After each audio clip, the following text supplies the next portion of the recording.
सरिस्के चश्मे आदम में है नीसा का असर पैदा। मुफक्किर इस्लाम डॉक्टर अल्लामा इकबाल रहमतुल्लाहि ताला अलैह, वो इकबाल जिसने मुल्क हिंदुस्तान के लिए एक ऐसा तराना कहा था जिसको हम तरानाए मिल्ली या तरानाए हिंदी के नाम से जानते हैं, जिसको हम हर साल यौम जमहूरिया 26 जनवरी और यौम आज़ादी 15 अगस्त के मौके पर अपने मुल्क हिंदुस्तान के तमाम मदारिस इस्लामिया में, हिंदुस्तान की यूनिवर्सिटियों में, कॉलेजों में बड़े फख्र के साथ पढ़ते हैं, सारे जहां से अच्छा हिंदुस्तान हमारा, हम बुलबुलें हैं इसकी ये गुलसिता हमारा, और मजहब नहीं सिखाता आपस में बैर रखना, मजहब नहीं सिखाता आपस में बैर रखना, हिंदी है हम वतन है हिंदुस्तान हमारा। और कुछ बात है कि हस्ती मिटती नहीं हमारी, सदियों रहा है दुश्मन दौरे जमा हमारा। यूनानो मिस्र रोमा सब मिट गए जहां से, बाकी मगर है अब तक नामो निशा हमारा, सारे जहां से अच्छा हिंदुस्तान हमारा। ये इकबाल की आवाज है।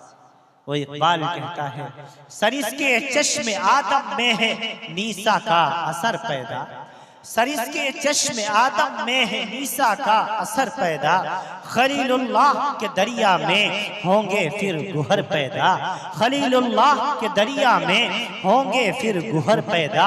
अगर उस्मानियों पर कोहे गम टूटा तो क्या गम है, अगर उस्मानियों पर कोहे गम टूटा तो क्या गम है, कि खूने सद हजार अंजुम से होती है सहर पैदा। और हजारों साल नरगिस अपनी बेनूरी पे रोती है, हजारों साल नरगिस अपनी बेनूरी पे रोती है, बड़ी मुश्किल से होता है चमन में दीदवर पैदा, बड़ी मुश्किल से होता है चमन में दीदवर पैदा। और इकबाल एक दुआ मांगता है, ऐ रब्बे दुल जलाल, ऐ खालिके कायनात, ऐ मालिके अर्दो समावात, ऐ महमूदुस सिफात, ऐ रब्बुस समावाति वल अर्द, ऐ अल्लाह। कौन अल्लाह? वो अल्लाह जिसने एक लफ्ज़ कुन से सातों जमीन और सातों आसमानों को वजूद बख्श दिया। कौन अल्लाह? वो अल्लाह जिसने एक लफ्ज़ कुन से 14 करोड़ 60 लाख मुरब्बा मील के इलाके में तकरीबन 11 किलोमीटर गहरे समंदर को पैदा फरमा दिया। कौन अल्लाह? वो अल्लाह जिसने एक लफ्ज़ कुन से 5 करोड़ 10 लाख मुरब्बा मील के इलाके में खुश्क जमीन पैदा फरमा दी। कौन अल्लाह? वो अल्लाह जिसने एक लफ्ज़ कुन से 19 करोड़ 32 लाख 87 हजार 782 स्क्वायर किलोमीटर में आपके और हमारे मुल्क हिंदुस्तान को आबाद कर दिया। कौन अल्लाह?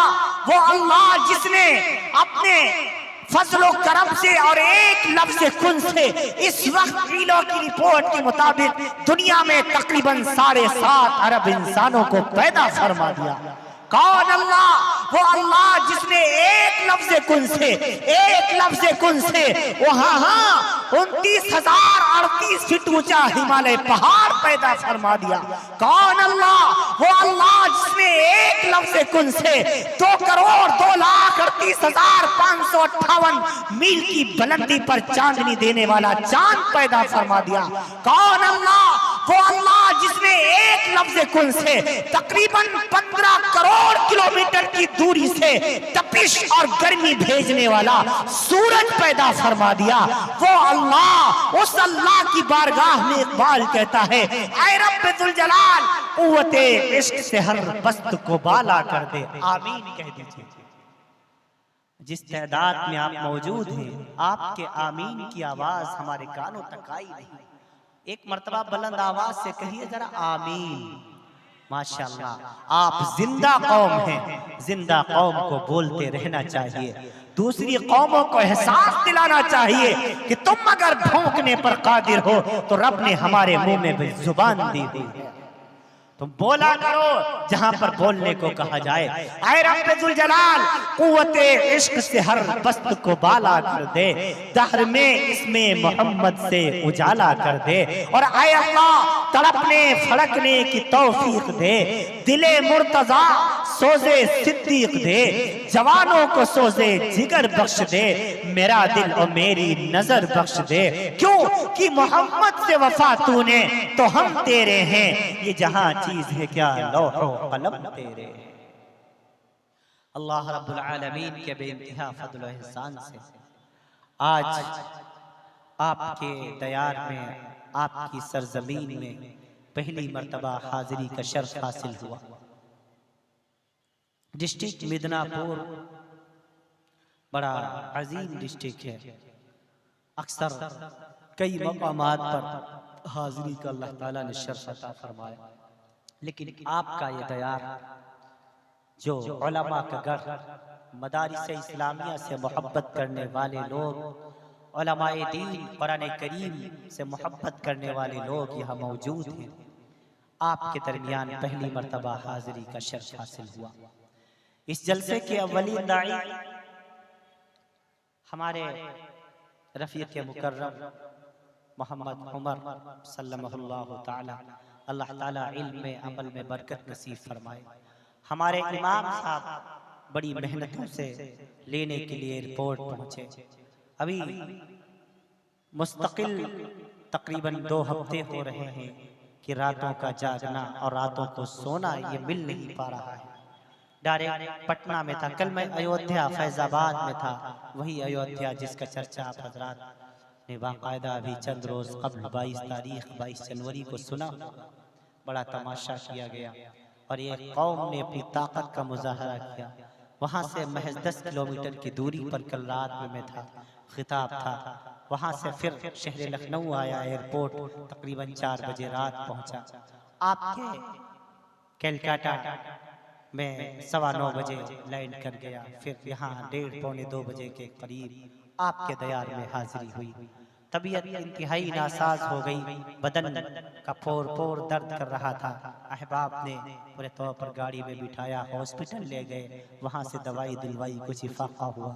अभी फिर फौरन सफ़र पे रवाना होना है। आप हजरात के दरमियान थोड़ी देर अल्लाह ताला जो कुछ बुलवाएगा इस उम्मीद पर अर्ज करने की कोशिश करूंगा कि आप हजरात बगौर समात फरमाएंगे। आपसे गुजारिश करूंगा कि जो बीच में खला पड़ी है इसको जरा पुर कर लें। आप सिमट के आगे आ जाएं, थोड़ा पीछे वाले भाई थोड़ा आगे आ जाएं। मैं आपका मेहमान हूँ, आप मेरे मेज़बान हैं और मेहमान की बात माननी ये मेज़बान पर ज़रूरी हो जाया करता है।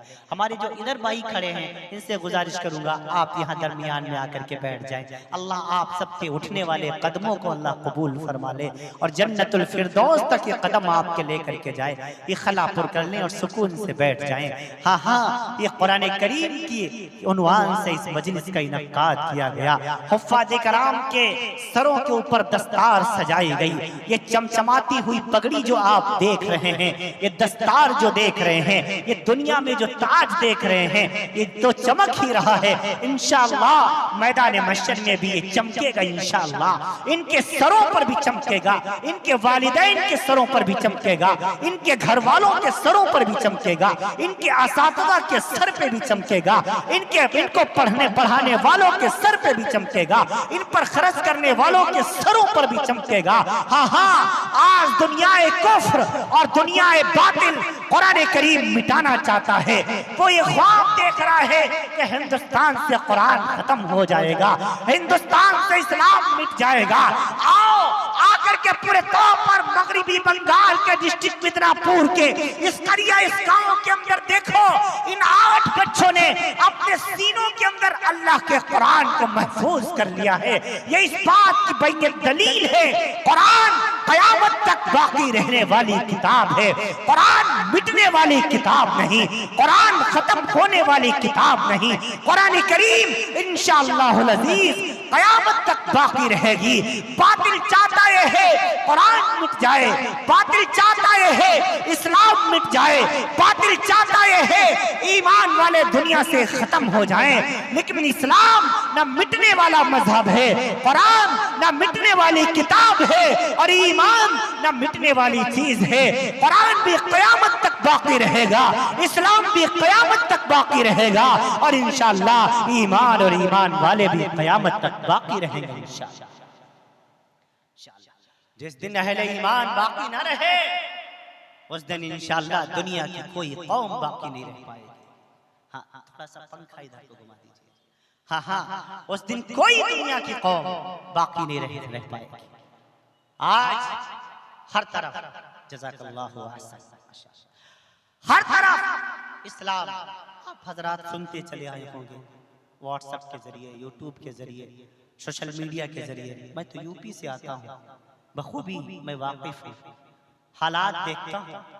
हर जगह मुसलमानों को शक की निगाह से देखा जाता है। अभी हजरत मौलाना ने दौराने गुफ्तगू एक बात फरमाई कि अभी तक छोटे छोटे मकातिब के ऊपर हाथ डाला जा रहा था, अब बड़े बड़े मदरसों को निशाना बनाने की कोशिश की जा रही है। कोशिश की जा रही है कि जो इस्लाम की असल बुनियाद है, इस्लाम की असल जड़ है, जिसको मरकज कहा जाता है, हमारे मराकिज भी को खत्म कर दिया जाए। लेकिन ये एक ऐसा सपना है जो इंशाअल्लाह कभी पूरा नहीं होगा, इंशाअल्लाह कभी पूरा नहीं होगा। हाँ हाँ, कोशिश तो बड़ी की थी अंग्रेजों ने भी कि दारूल को ना बनने दिया जाए, इस पर पाबंदी लगा दी जाए। हाँ हाँ, अनार के दरख्त के नीचे एक एक उस्ताद है, पढ़ने वाला भी महमूद है, पढ़ाने वाला भी महमूद है। पढ़ने वाले का नाम मुफ्ती महमूद है, पढ़ाने वाले का नाम पूरे तौर पर मुल्ला महमूद है। वहीं से पूरे तौर पर सिलसिला चला। आज दुनिया के किसी कोने में चले जाओ, आप ईरान चले जाओ, आप इराक चले जाओ, आप बरतानिया चले जाओ, आप लंदन चले जाओ, आप इंग्लैंड चले जाओ, आप स्विट्जरलैंड चले जाओ, आप नीदरलैंड चले जाओ, आप जिम्बाब्वे चले जाओ, आप पूरे तौर पर दुनिया के किसी मुल्क में चले जाओ, आपको दारुल उलूम देवबंद से मोहब्बत करने वाले लोग मिल जाएंगे, या बिल वास्ता या बिला वास्ता तुम्हें दारुल उलूम के शागिर्द वहां मिलेंगे। हाँ हाँ, ये रब्बुल जलाल ने दारुल उलूम को मकबूलियत अता फरमाई है। दुनिया की कोई कौम इंशाअल्लाह दारुल उलूम देवबंद को नहीं नुकसान पहुंचा सकती इंशाअल्लाह, इंशाअल्लाह। हाँ हाँ, चारों तरफ मुसलमानों के खिलाफ, सिर्फ मुसलमानों की चीजें ही इनलीगल नजर आ रही, मुसलमानों के धार्मिक स्थल ही इनलीगल नजर आ रहे हैं। बाकी हुकूमतों को कोई चीज इनलीगल नजर नहीं आ रही, सब लीगल नजर आ रही है। अभी हमारे शहर लखनऊ के अंदर एक मशहूर और मारूफ एक मस्जिद है जिसको टीले वाली मस्जिद कहा जाता है। टीले वाली मस्जिद अभी 2-4 रोज कब्ल की बात, दावा किया गया ये लक्ष्मण टीला है, लक्ष्मण टीला। अब कोर्ट ने वहां की इसको काबिल समाअत करार दिया और अल्लाह से दुआ फरमाइए कि अल्लाह ताला उस मस्जिद को महफूज फरमाए। ज्ञान मस्जिद हमारे शहर बनारस, जिसके बारे में, जिसके नीचे के तहखाने में पूरे तौर पर मूर्तियां रखती थी। दीगर मसाजिद काशी और मथुरा की मस्जिदों का यही हाल। बाबरी तो हाथ से जा ही चुकी है। हिंदुस्तान बहुत खतरनाक मोड़ पर जाने वाला है और जा रहा है। मुसलमानों, ये वक्त का तकादा है, तुम खुद से अपनी मसाजिद को महफूज करो, तुम खुद अपने मदारिस को मजबूत करो, तुम उलमा का हर हाल में साथ दो, हर एतबार से इनका साथ दो। तो अपने उलमा को मजबूर नहीं मजबूत बनाओ, अपने मदरसों को मजबूर नहीं मजबूत बनाओ। ये जान मांगे जान दो, माल मांगे माल दो, तुमसे तुम्हारी औलादें मांगे, अपनी औलादों को नबी के दीन की खातिर कुर्बान कर दो। ये मुसलमानों का जज्बा होना चाहिए और है इंशाअल्लाह। हमारे मुसलमानों के अंदर इतनी गैरत तो मौजूद है आज भी, अल्हम्दुलिल्लाह सुम्मा अल्हम्दुलिल्लाह। मुसलमान सब कुछ बर्दाश्त कर सकता है, लेकिन अपने नबी की, अपनी शरीयत के, अपने ईमान के, अपने इस्लाम के, अपने कुरान के, अपने सहाबा के, अपनी सहाबियात के, अपने बुजुर्गान दीन के, अपने उलमाए किराम के खिलाफ कोई बात बर्दाश्त नहीं कर सकता, चाहे जितने कमजोर ईमान वाला। और इसमें उलमा ही नहीं, गैर आलिम भी। हमारा वो भाई जिसने अलिफ बे पढ़ना ना सीखा हो, जिसको दीन के दाल का पता ना हो, इस्लाम के अलिफ का भी पता ना हो, वो भी इस मामले में सबसे आगे आगे पेश रहता है कि कोई हमारे इस्लाम को बुरा न कहे। अंग्रेजों का दौर था, एक किताब लिखी गई मुसलमानों के खिलाफ, एक किताब लिखी गई इस्लाम के खिलाफ। उस किताब का नाम था रंगीला रसूल, नऊज़ु बिल्लाह मअल्लाह अस्तगफिरुल्लाह। उस किताब में अम्मा आयशा को गाली दी गई। किताब लिखने वाला राजपाल था, हाँ, उसने अम्मा आयशा को उसने गाली दी, नबी को गाली दी, अम्मा फातिमा को गाली दी। अताउल्लाह शाह साहब बुखारी रहमतुल्लाह तआला अलैह बहुत रोए। दिल्ली की चांदनी चौक पर खड़े होकर के शाह अताउल्लाह शाह साहब बुखारी रहमतुल्लाह अलैह ने ऐलान किया, आए मुल्क हिंदुस्तान के गयूर मुसलमानों, तुम्हारे रहते, तुम्हारे दुनिया में जिंदा रहने से क्या फायदा है? तुम्हारे दुनिया में जिंदा रहने से क्या फायदा है? तुम्हारे जिंदा रहते हुए अम्मा आयशा को गाली पड़ रही है, नबी की बेटी फातिमा को गाली दी जा रही है, रसूल पाक सल्लल्लाहु अलैहि वसल्लम को गाली दी जा रही है। आए लोगों, तुम पूरे तौर पर इसका बदला लो। क्या हो गया है तुम्हें? तुम्हारी गैरत ईमानी कहां चली गई है? तुम लोग पूरे तौर पर क्यों इसके खिलाफ एक्शन नहीं लेते?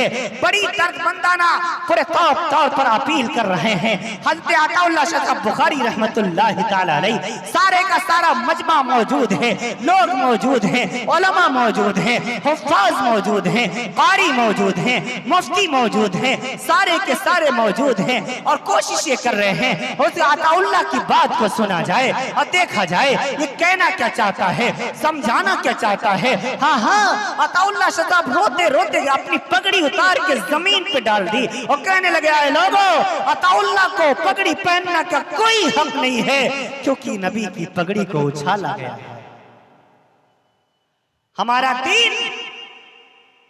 दीन पूरे तौर पर हिफाजत में नहीं है, लिहाजा मुझे पगड़ी पहनने का कोई हक नहीं। तकरीर कर रहे हैं, इतने में एक दरखान का बेटा, बढ़ई, कारपेंटर, लकड़ी का काम, फर्नीचर का काम करने वाला, जिसके अब्बा दुनिया में नहीं है, उसकी बूढ़ी सी माँ है और उस नौजवान की शादी तय हो चुकी है। शादी में एक हफ्ता बाकी बचा है। दुनिया उसको गाजी इल्मुद्दीन के नाम से जानती है।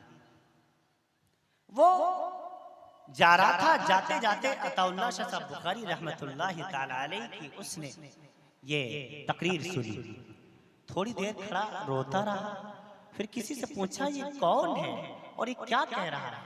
तो किसी ने बताया ये अल्लाह का एक वली है, आलिम दीन है, नबी को जो गाली दी गई है, दीन और ईमान और शरीयत को जो बुरा भला कहा गया है, इस पर इसको पूरे तौर पर ये रो रहा है कि हाय मुसलमानों की तरफ से कोई भी बदला लेने वाला नहीं।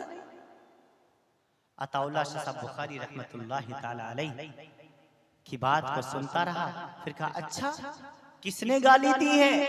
बहुत गौर से सुनना, किसने गाली दी है नबी को? किसने गाली दी है हज़रत फातिमा को? किसने गाली दी है आयशा को? नौजवानों गौर से सुनना, बताया कि एक राजपाल है, उसने गाली दी, उसने गाली दी। कहा अच्छा कहाँ मिलेगा? फरमाया फला जगह उसकी दुकान। घर आया और आकर के उसने एक छुरा तेज किया और उस छुरे पर धार लगाने लगा। गुमसुम सा रह रहा है। अम्मा करीब आई, माँ ने पूछा, बेटा 4 दिन तेरी शादी को बचे हैं, हफ्ता भर तेरी शादी को बचे हैं, तुझे तो खुश होना चाहिए, तू इतना गमगीन क्यों है? तू इतना परेशान क्यों है? तू गुमसुम क्यों रहता है? तेरे चेहरे पर खुशी के आसार क्यों नहीं? इल्मुद्दीन रोते रोते कहने लगा, अम्मा जान हमारा प्रोग्राम तब्दील हो चुका है, आप मेरी शादी कैंसिल कर दीजिए। बेटा क्या हुआ? तू शादी क्यों नहीं करना चाहता? हाँ, चंद दिन बाद तेरे घर में दुल्हन आ जाएगी, तेरे सर पर सेहरा सजाया जाएगा, तू दूल्हा बन करके ससुराल जाएगा, अपनी दुल्हन को घर में लेके आएगा, तुझे तो खुश होना चाहिए, तू क्यों पूरे तौर पर तो शादी नहीं करना चाहता? इल्मुद्दीन रोते रोते कहने लगा, अम्मा जान क्या बताऊं, एक दज्जाल है, एक कज़्ज़ाब है, एक झूठा है, एक पूरे गैर बरादरी से ताल्लुक रखने वाला है, जिसने मेरे नबी को गाली दी है। अम्मा जान, या तो अब वो जिंदा रहेगा या तुम्हारा बेटा इल्मुद्दीन जिंदा रहेगा, तो में से एक ही जिंदा रहेगा।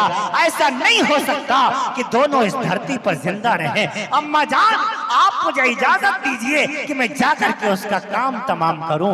माँ हमारी और आपकी माएँ होती, खुशामद करती और पूरे तौर पर कसम दिलाती, बेटा तू ना जा, बुढ़ापे का तू ही सहारा है, मेरे पास तेरे सिवा दूसरा कोई नहीं है। लेकिन इल्मुद्दीन की माँ ने अपने बेटे से कुछ नहीं कहा, सिर्फ ये कहा, आए मेरे बेटे, आज मुझे पता चल गया है कि मैंने तुझे हलाल का दूध पिलाया है, मैंने तुझे हराम का दूध नहीं पिलाया, मैंने तुझे तेरे बाप के साथ भी कभी खयानत नहीं की, मैंने तुझे हलाल की रोटी खिलाई है। आए मेरे बेटे, कोई नबी को गाली दे और तू उससे बर्दाश्त हो जाए, ये मुझसे भी बर्दाश्त नहीं होगा। आए मेरे बेटे, जा, मेरी तरफ से इजाजत है, और जाकर के वापस आने की कोशिश न करना। हाँ, ये न सोचना बूढ़ी माँ की देखभाल करने वाला कोई नहीं है, मेरी बुढ़ापे का सहारा कोई नहीं है। बेटा, जाकर के उसका काम तमाम कर दे, चाहे तू अपनी तेरी जान चली जाए, मुझे कोई परवाह नहीं है। ये माँ ने अपने बेटे को नसीहत। जब माँ ने ये बात कही तो गाजी इल्मुद्दीन चला है, जाकर के तलाश किया उस राजपाल को। एक जगह देखा भीड़ है, हमला नहीं कर पाया। दूसरी जगह जब गया देखा वहां भी कोई चांस नहीं है। तीसरी जगह देखा कि वो स्टेज के ऊपर तकरीर कर रहा है।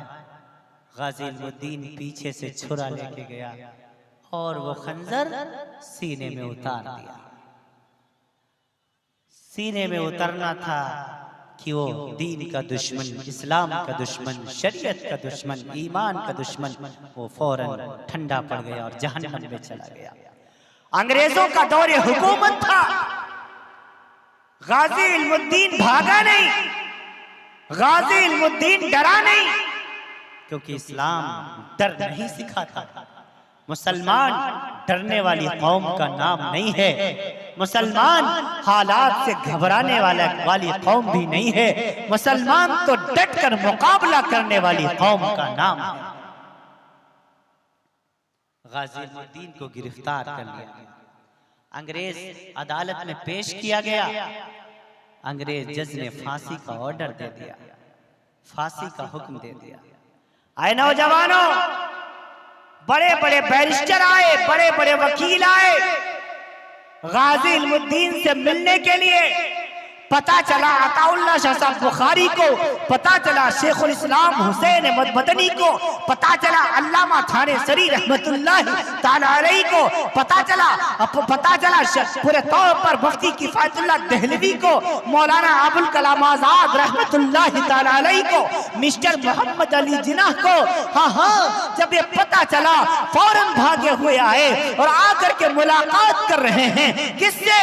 गाजी से, आलिम इल्मुद्दीन से। मिस्टर मोहम्मद अली जिन्नाह कहने लगे, अरे गाजी, मैं तुम्हारा ये केस सुप्रीम कोर्ट में ट्रांसफर कर रहा हूँ। अंग्रेज जज जब तुमसे पूछे, हाँ, तुम सिर्फ इतना कह देना कि मैंने इसको कत्ल नहीं किया है, कत्ल से इनकार कर देना तेरा काम है और फांसी से बचा लेना ये मेरा काम है। किसने कहा? मिस्टर मोहम्मद अली जिन्नाह, जो उस वक्त मुल्क हिंदुस्तान के, जो बानी पाकिस्तान में से हैं, उस वक्त हिंदुस्तान के बहुत बड़े वकील थे, बैरिस्टर थे। जब गाजी से कहा कि तुम सिर्फ कत्ल से इनकार कर देना और ये कह देना कि हमने कत्ल नहीं किया, तो गाजी की आंखों में आंसू आ गए और रोने लगा। कहने लगा, हजरत जी, बैरिस्टर साहब, वकील साहब, हजरत जी, मैं गरीब आदमी हूँ, जिंदगी में नमाज तो मैं कभी कभार पढ़ पाता हूँ, रोजा तो मैं कभी कभार रख पाता हूँ, ज़कात तो मुझ पर फर्ज है ही नहीं, सदका खैरात तो मैं कर ही नहीं पाता, जहाज की तरफ जाने की तो मैं सोच ही नहीं सकता, अल्लाह ने इतना माल भी नहीं दिया। हजरत, एक ही नेकी की है, उससे भी कहते हो इनकार कर दो। गाजी तेरी इस्तकामत पर लाखों सलाम। कहने लगा मैं खुशी खुशी फांसी पर चढ़ जाऊंगा, मैं इंशाअल्लाह कभी इनकार नहीं करूंगा। बहरहाल फांसी का ऑर्डर आ गया, फांसी का ऑर्डर आ गया, फांसी होनी है। बड़े बड़े उलमा मिलने आ रहे हैं गाजी इल्मुद्दीन से, इस नौजवान से, सब रश कर रहे हैं काश इसकी जगह पर मैं होता। आए नौजवानों, काश ये जज्बा आज हमारे अंदर भी हो। अपने लिए तो हर कोई मरना जानता है, काश कोई दीन की खातिर जान दे, काश कोई इस्लाम की खातिर कुर्बानी दे, काश कोई ईमान की खातिर कुर्बानी दे। हाँ हाँ, जिस पर जन्नत की बिशारतें हैं। बड़े बड़े उलमा जब मिलने आए तो जो जेलर था, जिस जेल में काल कोठरी में गाजी इल्मुद्दीन बंद था, तो जेलर एक मर्तबा मौलाना अताउल्लाह साहब बुखारी से कहने लगा, हजरत आप जरा इस नौजवान से पूछिए, इसकी कोठरी में कोई उजाला भी नहीं, हमने बल्ब भी नहीं लगाया, लाइट भी नहीं लगाई, कोई कुमकुमा नहीं, कोई मरकरी का इस्तेमाल नहीं किया, लेकिन जब आधी रात होती है तो आसमान से एक रोशनी की किरण आती है और इसकी सारी अंधेरी कोठरी में रोशनी और उजाला हो जाता है। सुभान अल्लाह। आप जरा पूछिए तो सही, ये रोशनी कहां से आती है? अताउल्लाह साहब बुखारी रहमतुल्लाह तआला अलैह गाजी इल्मुद्दीन के करीब गए, कहा गाजी बताना तो सही, आधी रात में तेरी को अंधेरी कोठरी में उजाला कहाँ से आता है? गाजी रोने लग गया, कहा हजरत अगर कोई और पूछता तो हरगिज ना बताता, लेकिन आप पूछ रहे हैं तो मैं बता रहा हूँ। जिस दिन से मैं इस काल कोठरी में आया हूँ, जिस दिन से मेरे खिलाफ फांसी का ऑर्डर आया है, रोजाना इमामुल अंबिया अहमद मुस्तफा मोहम्मद मुस्तफा सल्लल्लाहु अलैहि वसल्लम अपने चारों खुलफा के साथ, अबू बकर के साथ, उमर के साथ, उस्मान के साथ, अली के साथ रज़ी अल्लाह ताला अन्हुम अजमईन, चारों खलीफा खुलफा के साथ हमारी इस कोठरी में तशरीफ लाते हैं और आकर के कहते हैं, गाजी इल्मुद्दीन डरना नहीं, घबराना नहीं, परेशान न होना, अनकरीब बहुत जल्दी तुम मेरे पास आने वाले हो। सुभान अल्लाह। गाजी इल्मुद्दीन कहने लगा, अभी थोड़ी देर पहले अम्मा आयशा आई हुई थी, अम्मा आयशा फरमा रही थी, बेटा, उन्होंने मुझे बेटा कहा है बेटा घबराना नहीं, परेशान न होना, अनकरीब बहुत जल्दी तेरा सर मेरी गोदी में होगा। हाय हाय नौजवानों, रश करो उस नौजवान गाजी इल्मुद्दीन की किस्मत के ऊपर। बहरकैफ फांसी का दिन आ गया। इधर माँ की सुनो, बूढ़ी माँ, उसको पता चला आज मेरे बेटे की फांसी है, आज मेरे बेटे को तख्तेदार पर लटकाया जाएगा।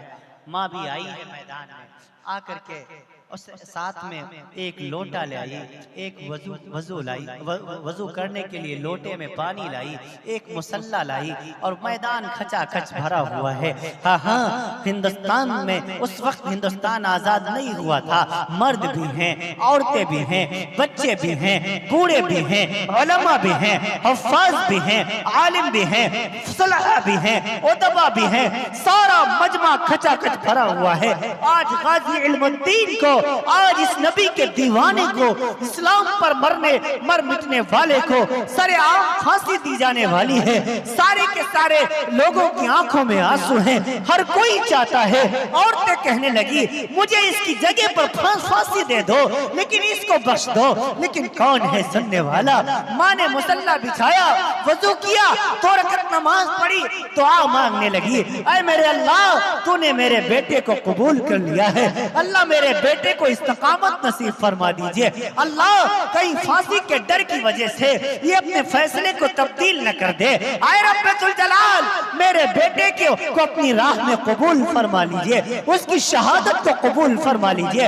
इधर गाजी इल्मुद्दीन को तख्तेदार पर ले आया गया। गाजी से आखिरी ख्वाहिश पूछी गई, बताओ तुम्हारी आखिरी ख्वाहिश क्या है? गाजी इल्मुद्दीन कहने लगा, मेरी 2 ख्वाहिशें हैं। पहली ख्वाहिश तो यह है, मरने से पहले मेरे हाथों में अल्लाह का कुरान दिया जाए। दूसरी ख्वाहिश ये है, हाँ हाँ, कि कोई जल्लाद फांसी का फंदा मेरे गले में न डाले और मेरे सर को और चेहरे को न ढका जाए, बल्कि मैं अपने हाथों से खुलेआम खुद फांसी का फंदा पहनना चाहता हूँ। पहली ख्वाहिश के मुताबिक अल्लाह का कुरान हाथों में दिया गया। गाजी इल्मुद्दीन ने वजू किया, गुस्ल किया, अल्लाह का कुरान हाथों में लिया, कुरान को देख रहा है, रोता चला जा रहा है, रो करके कह रहा है, ऐ रब्बे जुल जलाल, ऐ मालिक के कायनात, ऐ खालिक के अर्द व समावात, तू जानता है मुझे तेरा कलाम पढ़ना नहीं आता, मुझे तेरा कुरान पढ़ना नहीं आता, मैं तेरे कुरान को पढ़ नहीं सकता, लेकिन गुनहगार आंखों से देख तो सकता हूँ। ऐ रब्बे जुल जलाल, मैंने उलमा से सुना है तेरे नबी ने फरमाया जो जिस हाल में दुनिया से जाएगा उसी हाल में अल्लाह की अदालत में कयामत के मैदान में उठेगा। ऐ रब्बे जुल जलाल, मैं दुनिया वालों गवाह रहना, मैं अल्लाह के कुरान की जियारत करता हुआ दुनिया से जा रहा हूँ। कयामत वाले दिन इंशाअल्लाह कुरान करीम का दीदार करते हुए अपनी कब्र से उठूंगा। उसके बाद फांसी के फंदे को गौर से देखा, फिर फरमाया, आए लोगों, तुम इसको फांसी का फंदा समझते हो, मौत का फंदा समझते हो, मैं तो इसको जन्नत का रास्ता समझता हूँ, मैं तो इसको महबूब से मिलने का दरवाजा समझता हूँ। उसके बाद ऐलान किया, आए लोगों, गवाह रहना, गाजी इल्मुद्दीन किसी लड़की की खातिर दुनिया से नहीं जा रहा, गाजी ने चोरी नहीं की, गाजी ने डकैती नहीं मारी, गाजी ने किसी के खिलाफ गलत आवाज नहीं उठाई, नबी की खातिर आज दुनिया से जा रहा है। आए लोगों, गवाह रहना, अशहदु अल्ला इलाहा इल्लल्लाह व अशहदु अन्ना मुहम्मदन अब्दुका व रसूलुह। इतना कहने के बाद गाजी इल्मुद्दीन ने अपने हाथों से फांसी के फंदे को अपने गले में डाल लिया और हमेशा के लिए दुनिया से रुखसत हो। अल्लाहु अकबर कबीरा। हाय हाय नौजवानों, ऐसे भी नौजवान दुनिया में हैं, गुजरे हैं। बहुत दिनों की बात नहीं है, अभी चंद साल पहले की बात है, अभी 100 साल भी पूरे नहीं हुए। मैं अर्ज कर दूं आपसे, 100 साल पहले की बात मैं अर्ज कर रहा हूँ। हाँ हाँ, अब उधर माँ की सुनो, अब क्या हुआ? माँ मुसल्ला बिछाए हुए दुआ मांग रही है। गाजी इल्मुद्दीन की लाश के साथ बड़ी बेहुरमती की गई। हाँ हाँ, हिंदुस्तान में उस वक्त का सबसे बड़ा जनाजा गाजी इल्मुद्दीन का था। लाखों लोगों ने जनाजे में शिरकत की। ये रसूल पाक सल्लल्लाहु अलैहि वसल्लम की नामूस पर मर मिटने का एक जज्बा।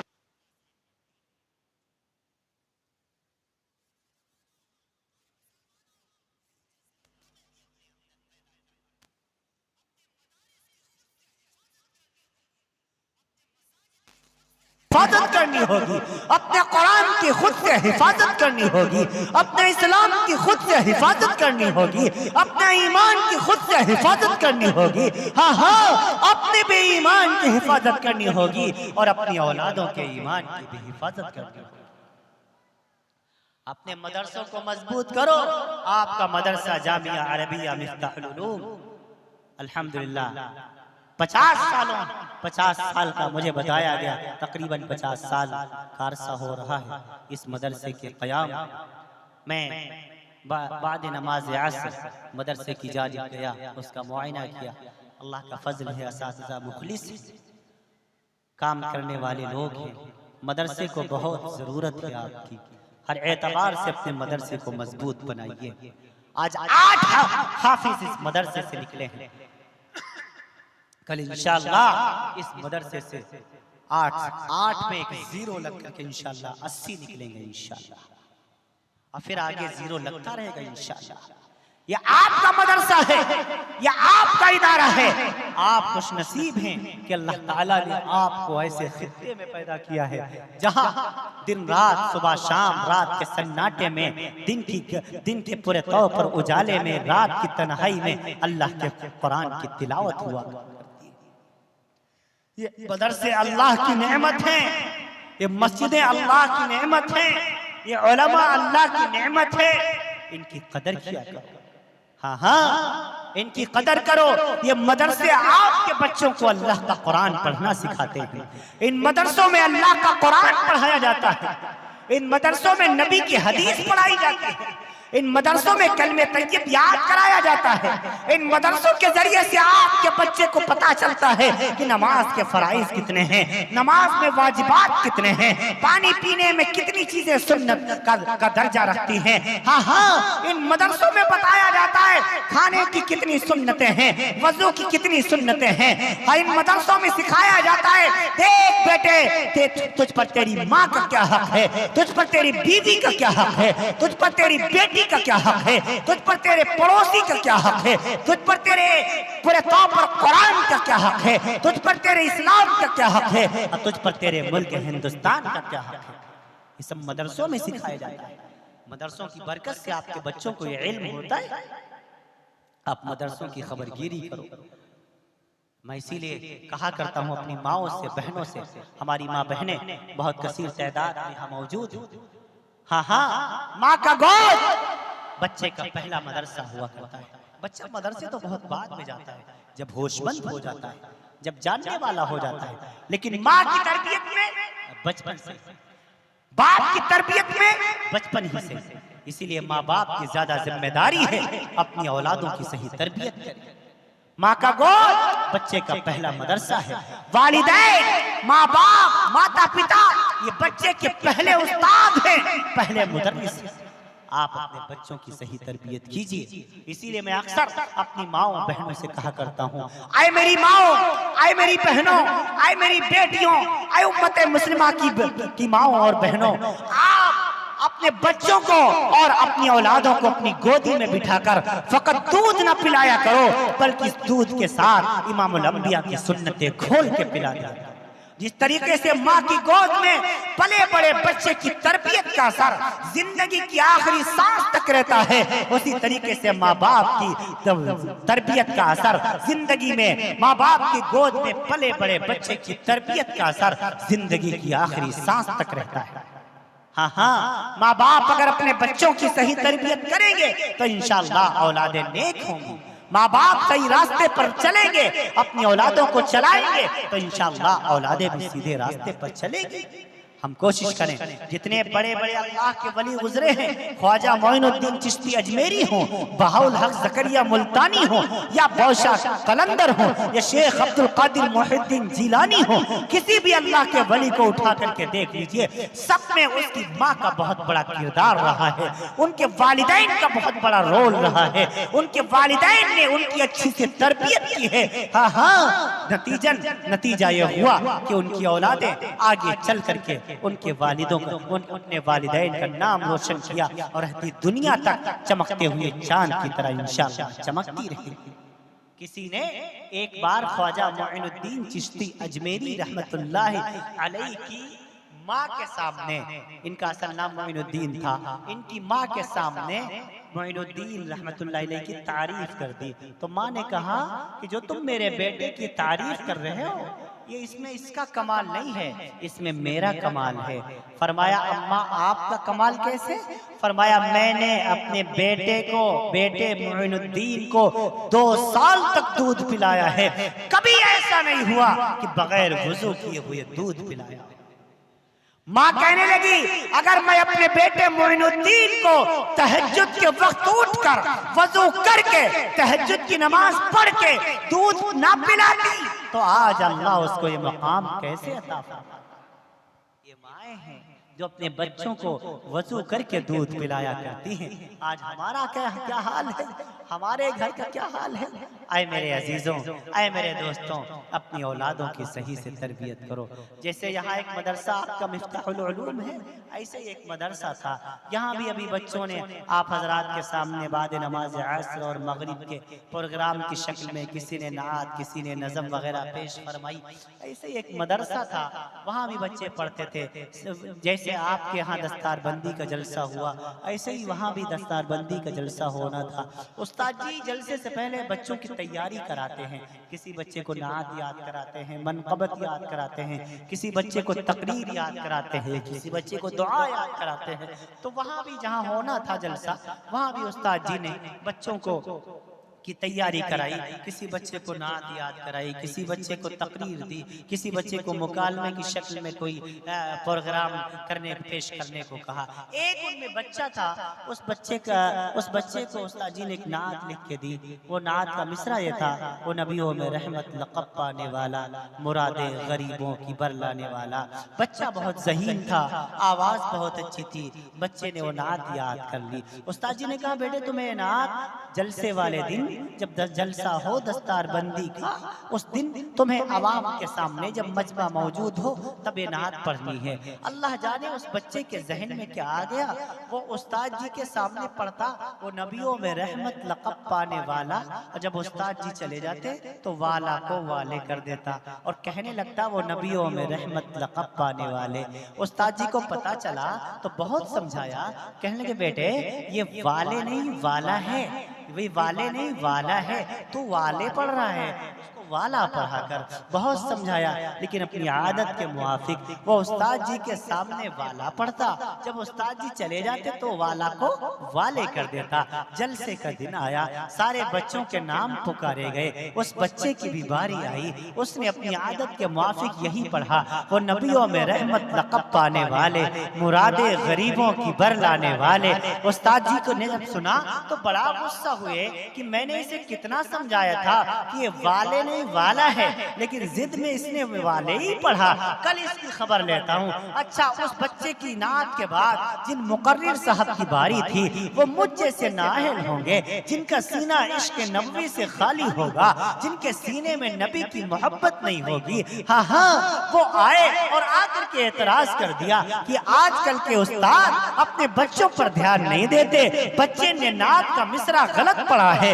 नात का मिसरा ये था वो नबियों में रहमत लक़ब पाने वाला, और बच्चे ने पढ़ाए वो नबियों में रहमत लक़ब पाने वाले। ये असातिज़ा की गफलत का नतीजा है। हाँ हाँ, अब जब उस्ताद जी ने सुना तो और काटो तो खून नहीं, लेकिन अभी कर क्या सकते हैं, दूसरे दिन का इंतजार करने लगे। जब दूसरा दिन आया, दरसगाह में गए, मदरसे में गए, सबसे पहली नजर उसी बच्चे पर पड़ गई। जैसे ही बच्चे पर नजर पड़ी त्योरी चढ़ गई, पारा 360 डिग्री सेल्सियस तक पहुंच गया। लेकिन कर क्या सकते हैं, सारे बच्चों को खड़ा कर दिया और कहने लगे मैं तुमसे सवालात करता हूँ, जवाबात देना। छोटे छोटे बच्चे थे, उस्ताद जी छोटे छोटे सवाल करते चले गए, बच्चे जवाब देते चले गए। जब इस बच्चे की बारी आई, उस्ताद जी ने डांट के कहा खड़े हो जाओ।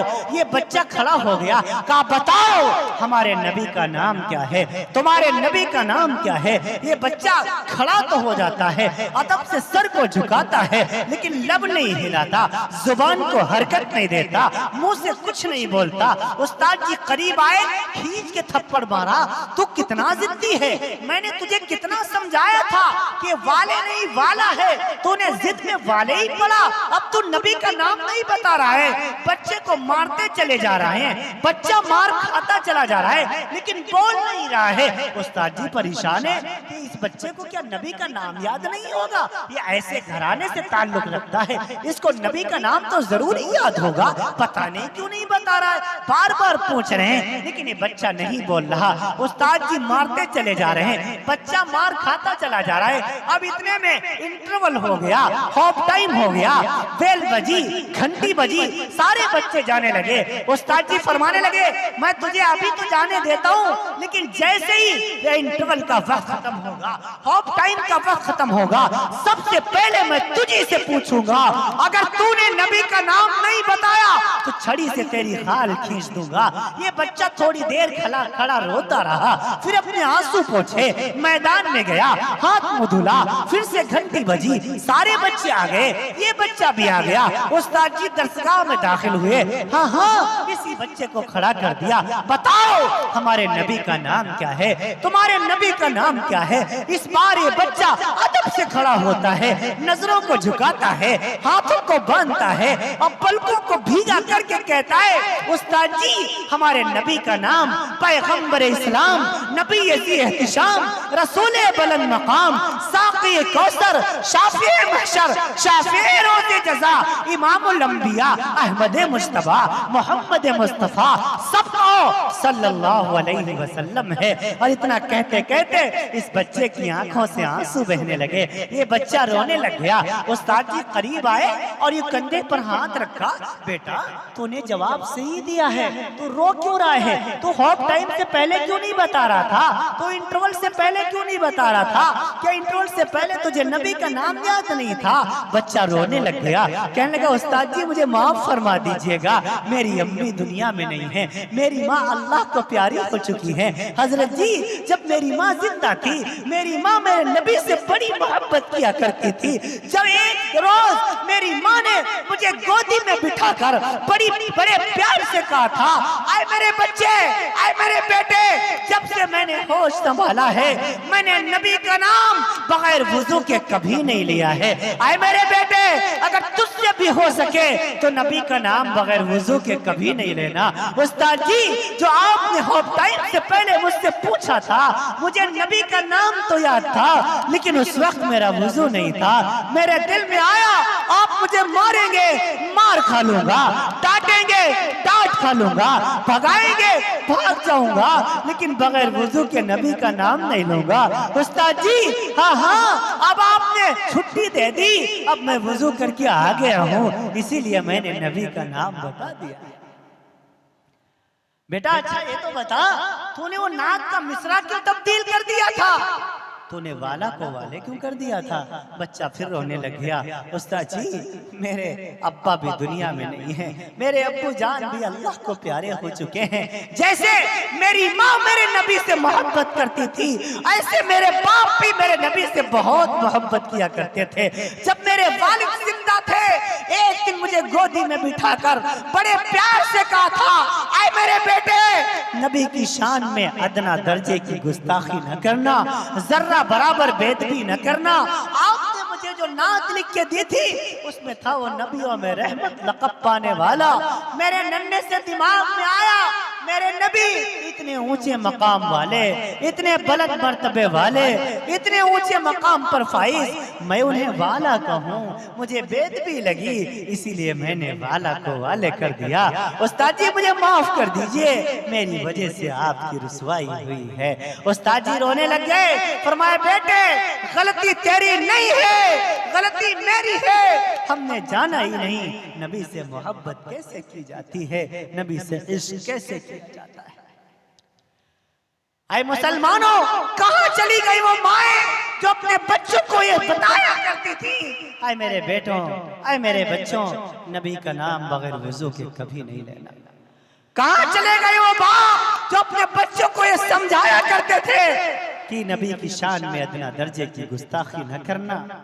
दिल के फफोले जल उठे सीने के दाग से, हर घर को आग लग गई घर के चिराग से, सारा मुआशरा बर्बाद हो गया, हर कोई एक दूसरे के खिलाफ आवाज उठाने लग गया। इस दिल में किसी की मोहब्बत ना रही, ना औलाद की मोहब्बत रही, ना माँ की मोहब्बत रही, ना बीवी की मोहब्बत रही, ना बहन के लिए प्यार रहा, ना मुसलमानों के लिए हमदर्दी रही, सारे मुआशरे को आग लग गई। काश इस दिल में हर एक के लिए जगह होती, काश हमारा सीना इमामुल अंबिया की मोहब्बत से पुर होता, काश हम अल्लाह और उसके रसूल के नाम पर अपनी जान देने का जज्बा हर वक्त पूरे तौर पर रखते। काश ये सब होता तो कितना अच्छा।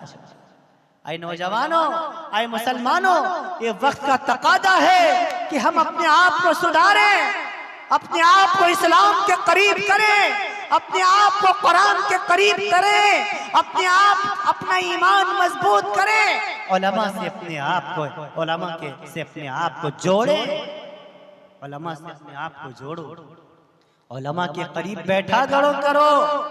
आलिम की जात वो जात है जो दुनिया आखिरत के तमाम मसाइल को पूरे तौर पर हल कर दिया करती है।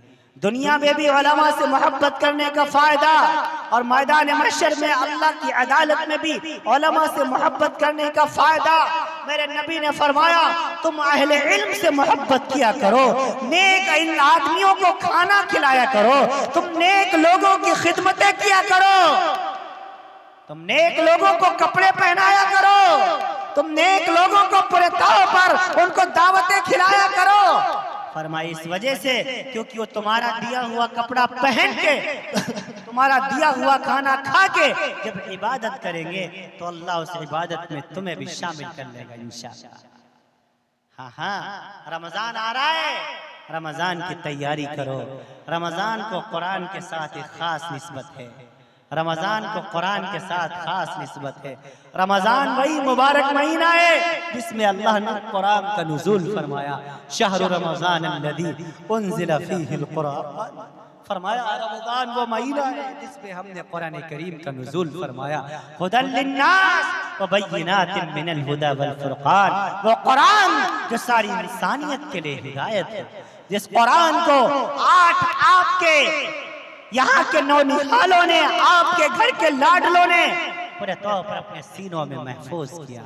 हाय हाय, उस बाप का सीना फख्र से कितना चौड़ा होता है, उस बाप का सीना फख्र से कितना चौड़ा होता है जिस बाप का बेटा अपने सीने में अल्लाह के कुरान को महफूज कर लेता है। उस बाप का सीना फख्र से कितना फूल जाता है जो बाप अपने बेटे के पीछे रमजान मुबारक के महीने में तरावीह में अल्लाह का कुरान सुनता है।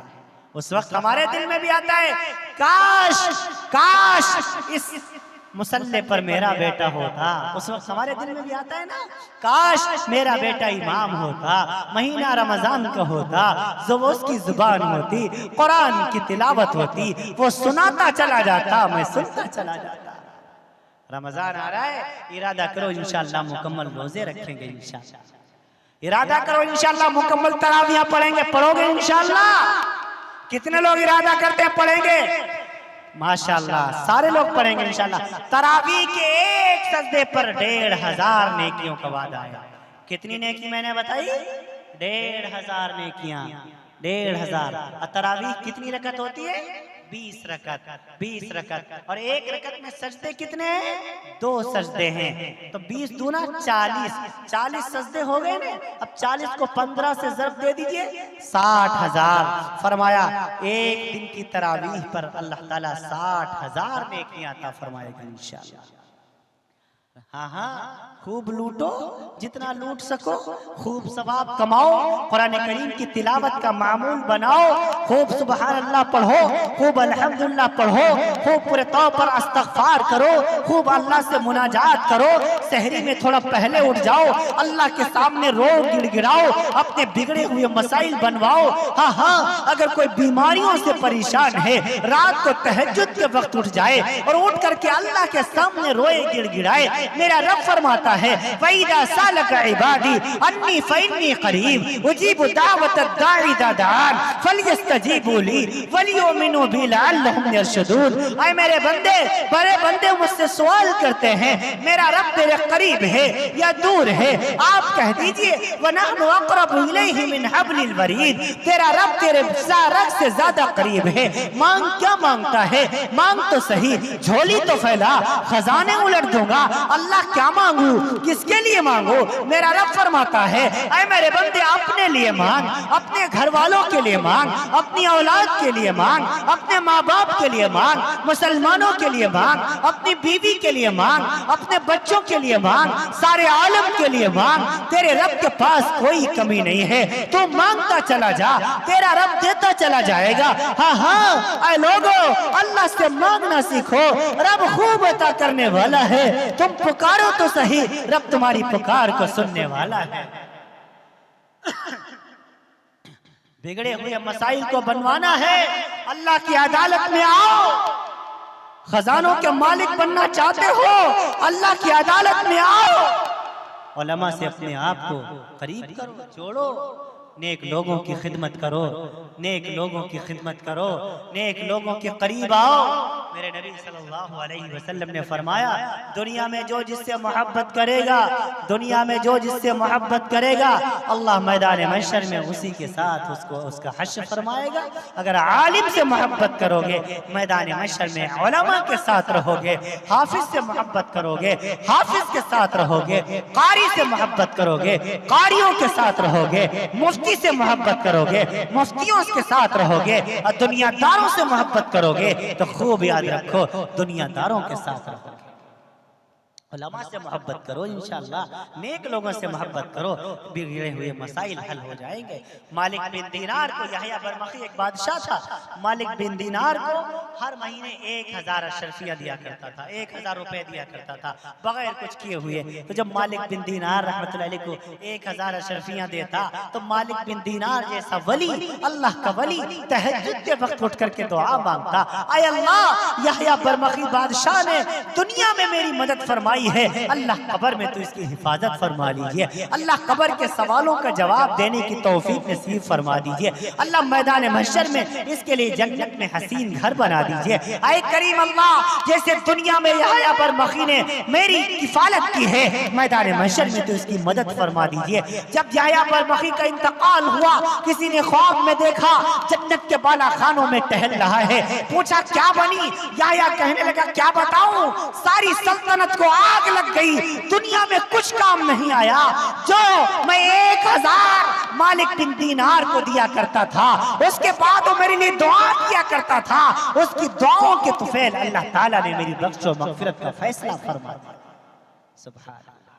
है लोगों, नेक कामों पर खर्च किया करो, मदरसों पर खर्च करना जाया नहीं जाएगा, मदारिस पर खर्च करना तुम्हारा बेकार नहीं जाएगा, मस्जिदों पर खर्च करना जाया नहीं जाएगा, उलमा पर खर्च करना बेकार नहीं जाएगा, हुफ्फाज पर खर्च करना तुम्हारा जाया नहीं जाएगा, इसका अज्र दुनिया में भी मिलेगा और इंशाअल्लाह आखिरत में भी इसका अज्र तुम्हें मिलेगा।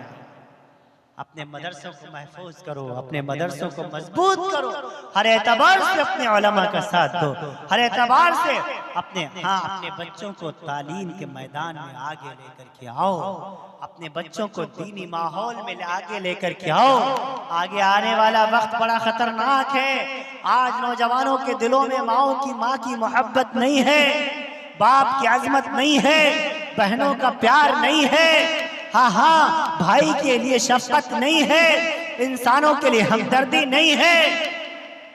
ये सब कहाँ से मिलेगा? ये सब तब मिलेगा जब तुम अपने आप को दीन के करीब करोगे, उलमा के करीब करोगे, कुरान के करीब करोगे, इस्लाम के करीब करोगे।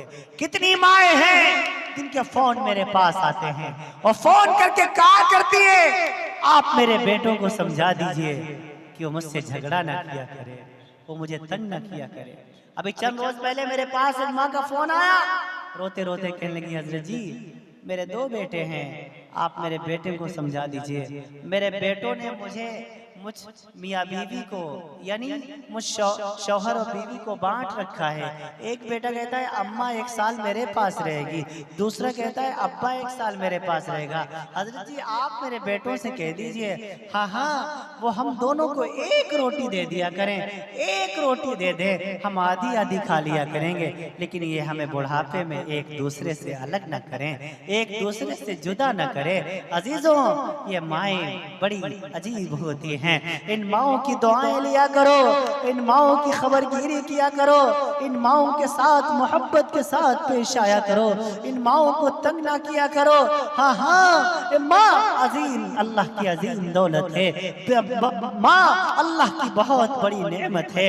मैं अक्सर कहा करता हूँ, क्योंकि माँ क्या होती है मुझसे पूछो, क्योंकि मेरे पास माँ नहीं है।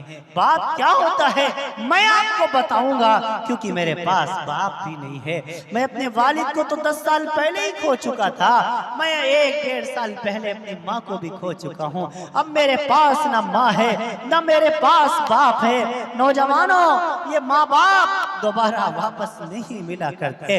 अगर बीवी का इंतकाल हो जाए, उम्र बाकी है, तकदीर में लिखा है बीवी तो दोबारा मिल सकती है। बेटी का इंतकाल हो जाए, बेटी तो दोबारा मिल सकती है। अगर बेटे का इंतकाल हो जाए, अल्लाह ने मुकद्दर में लिखा होगा दोबारा बेटा दो घर में पैदा हो सकता है। लेकिन जिस दिन माँ चली गई, जिस दिन बाप चला गया, करोड़ों खर्च करने के बाद तुम्हें माँ बाप दोबारा नहीं मिल पाएगा। आए लोगों, अगर तुम्हारे माँ बाप जिंदा हैं, उनकी कदर करो। जब ये चले जाएंगे तुम रोते फिरोगे जैसे आज मैं रो रहा हूँ। आज सोचता हूँ काश मेरी माँ मौजूद होती, मैं उसके कदमों में बैठता, उसके पैर दबाता, उसके हाथों को अपने सर पे रखवाता, उससे अपने लिए दुआएं करवाता। लेकिन आज मैं इन चीजों से महरूम हूँ। न मेरे पास माँ है, न मेरे पास बाप है। नौजवानों, मेरे नबी ने फरमाया काश मेरी माँ जिंदा होती, काश मेरी माँ जिंदा होती, मैं मस्जिद नबवी में नमाज़े फज्र के लिए खड़ा हो चुका होता, अज़ाने और अल्लाहु अकबर कह के नियत बांधती होती, सूरतुल फातिहा शुरू कर दी होती कि हुजरे से मेरी माँ आवाज देती बेटा मोहम्मद, मैं अपनी माँ की खातिर नमाज तोड़ देता। ये मेरी माँ ने, ये मेरे नबी ने माओ का मकाम बताया है। पढ़िए तारीख तबरी, पढ़िए इब्ने असाकिर, पढ़िए तारीख जुरजान, पढ़िए तारीख इब्ने हिशाम, पढ़िए अल बिदाया वन निहाया। हाफिज इमादुद्दीन इब्ने कसीर रहमतुल्लाहि तआला अलैहि ने लिखा, मेरे नबी सल्लल्लाहु अलैहि वसल्लम जब आखिरी हज के लिए पूरे तौर पर मक्कतुल मुकर्रमा तशरीफ ले गए, मेरे नबी ने सारी जिंदगी में एक ही मर्तबा हज किया, क्योंकि तारीख इस्लाम में सबसे आखिर में हज फर्ज हुआ। हज सन 9 हिजरी में फर्ज हुआ। जब मेरे नबी सल्लल्लाहु अलैहि वसल्लम जा रहे हैं हज्जतुल विदा के मौके पर, तकरीबन 1.25 लाख का मजमा है एक रवायत, तकरीबन 1,29,000 का मजमा है दूसरी रवायत, कमोबेश 2 लाख सहाबा का मजमा है तीसरी रवायत, कमोबेश 4 लाख सहाबा का मजमा है आखिरी रवायत। ये चारों रवायतें तारीख तबरी के अंदर अल्लामा इब्ने जरीर तबरी ने नकल फरमाई।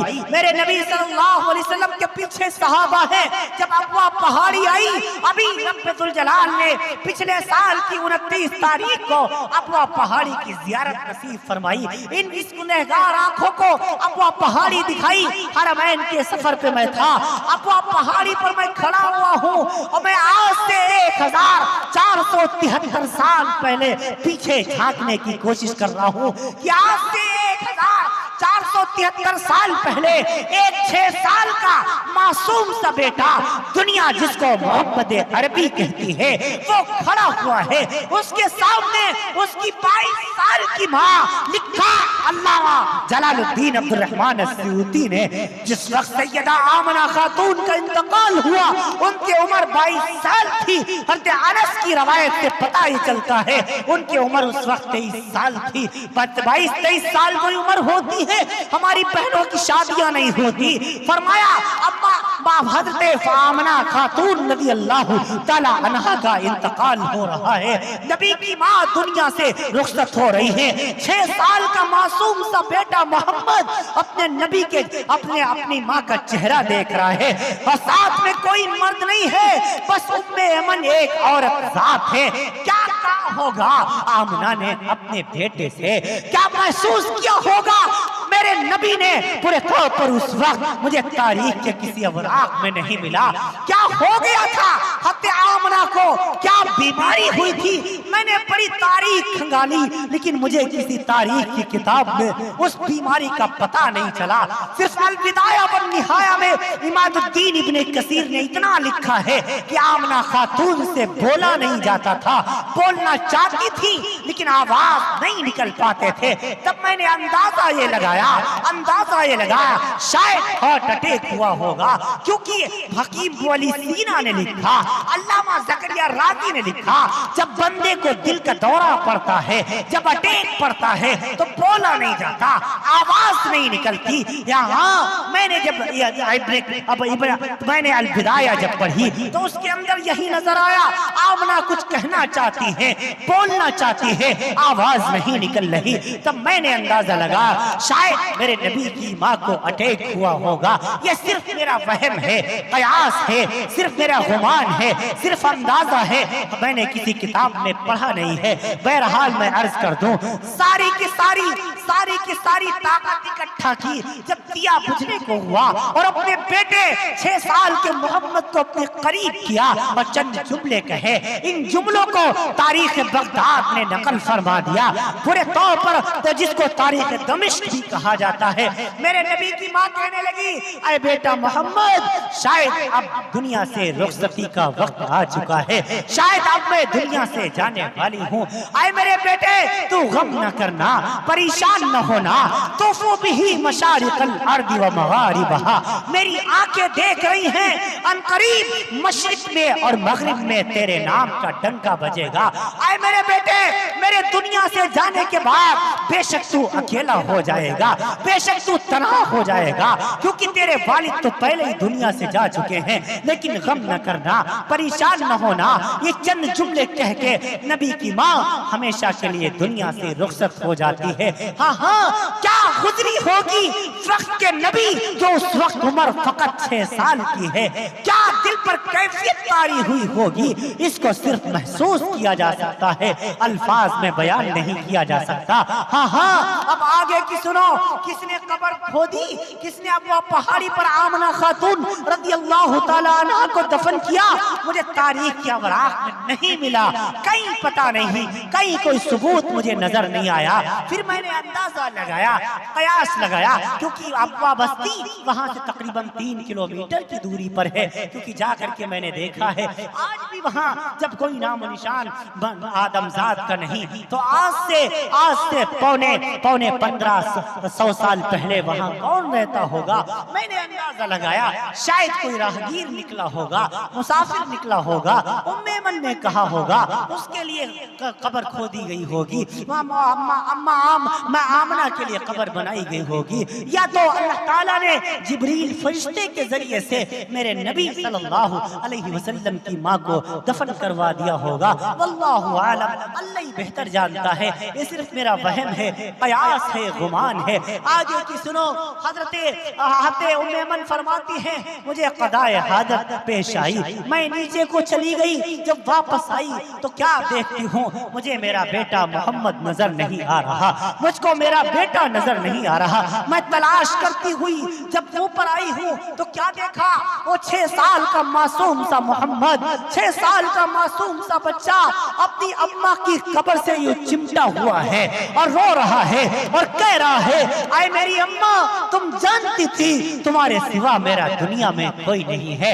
आए मेरी माँ, तू जानती थी मेरे अब्बा तो पहले ही दुनिया से जा चुके हैं, मेरा भाई भी कोई नहीं, मेरी बहन भी कोई नहीं, मेरे दादा का भी इंतकाल हो चुका। हाँ हाँ, तुम्हें मेरा सब कुछ थी।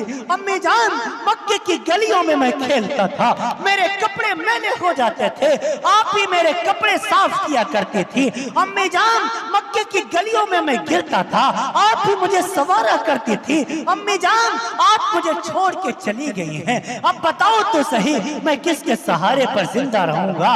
उम्मे मन बहुत मुश्किल से पकड़ के उठा रही हैं। नबी 6 साल के मासूम से नबी अपनी अम्मा की कब्र को नहीं छोड़ रहे हैं। इमादुद्दीन इब्ने कसीर ने लिखा, बड़ी मुश्किल से उम्मे मन उठा करके लेके आई। बहुत दिनों तक मेरे नबी अपनी माँ को याद करते करते रोते रहे। जब हज्जतुल विदा का मौका आया, अब तो बचपने का सुनो, ये तो बचपना का हुआ, अब बचपने का सुनो। सब जब हज्जतुल विदा का मौका आया, सारे सहाबा को रोक दिया। वक्त का बूढ़ा नबी जिसके दाढ़ी के 21 बाल सफेद हो गए, हज़रत अली की रवायत के मुताबिक 19 बाल सफेद हो गए।